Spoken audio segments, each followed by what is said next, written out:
it started when she was born. She was born 6 weeks early, and we had an appointment for her to set up with an eye doctor. She came, looked, and said she has congenital cataracts. So she felt that let's get her out of the hospital for a couple of weeks, have eye patches on her eyes, and then we'll have surgery on her eyes to remove the cataracts. Once they removed the cataracts, they found that within a few months the pressure was building in her eyes.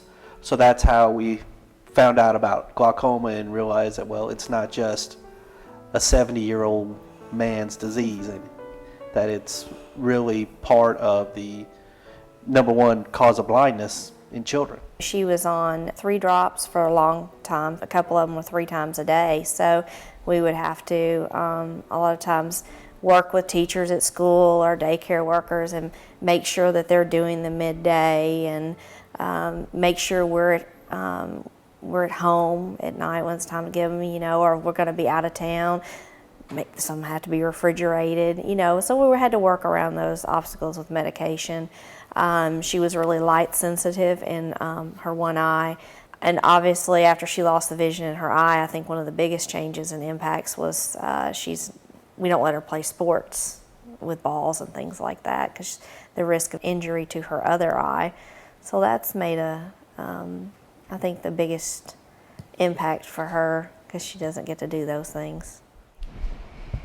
I was playing soccer, and then my glaucoma started getting worse. As she gets older, more sports open. So now we've got her, she's running cross country, doing very well, aren't you?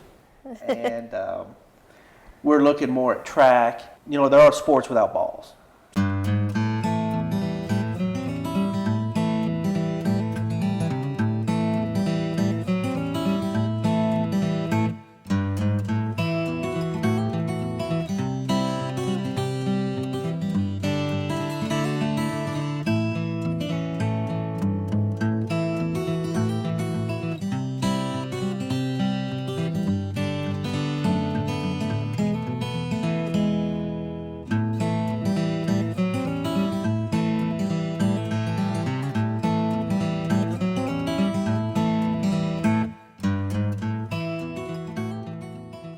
She wants to help other people, other children who have glaucoma. She wants to make a difference and make people more aware of childhood glaucoma and its impact.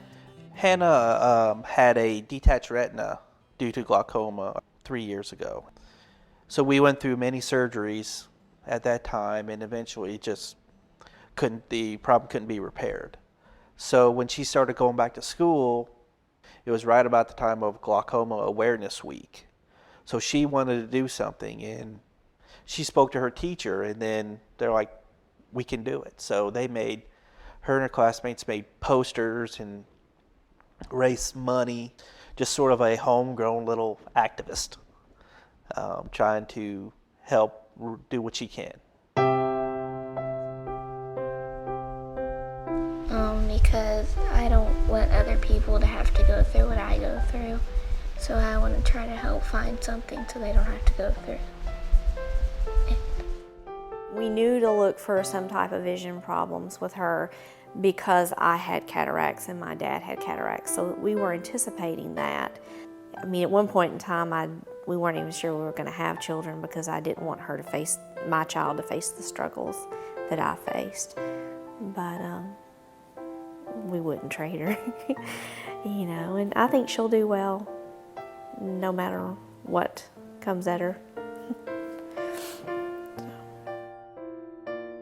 I just feel that glaucoma is a disease that is not really at the forefront of everybody's thought process. If something affects your family, you've got to help that instead of, I understand cancer and everything else. Yes, that is important too, but this is important to us, so why not help? The bottom line of it is a cure.